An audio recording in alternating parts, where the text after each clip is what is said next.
Le deuil pèse lourdement sur la famille de Lio après la disparition soudaine de leur fils Diego, âgé de seulement 21 ans. Son père, Jean-Pierre Bellet, a décidé de briser le silence pour clarifier les circonstances du décès de son fils et rendre hommage à l'homme exceptionnel qu'il était. Dans une lettre adressée à Paris Match, il remercie le magazine pour la dignité de son article et les photos de Diego. Il révèle que Diego avait souffert d'une « bouffée psychotique délirante » en janvier 2025, alors qu'il se trouvait en Thaïlande. Bien qu'il n'exclue pas la consommation de drogue, il précise que son fils n'avait jamais eu de problème psychiatrique auparavant.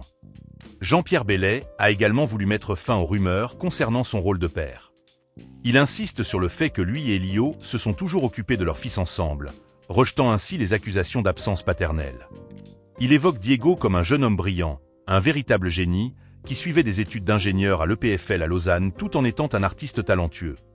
Il souligne que son fils avait une intelligence exceptionnelle et qu'il était apprécié de ses professeurs, qui se souviennent de sa gentillesse et de son esprit libre. Enfin, Jean-Pierre Bellet dément catégoriquement l'idée que Diego se soit suicidé. Il explique que, lors d'une crise à Paris, son fils a fui et que le monstre, dans sa tête, a pris le dessus.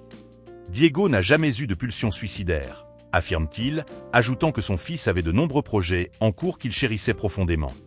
Le corps de Diego a été retrouvé près de l'aéroport de Roissy-Charles de Gaulle, mettant ainsi fin à une tragédie qui laisse sa famille dévastée.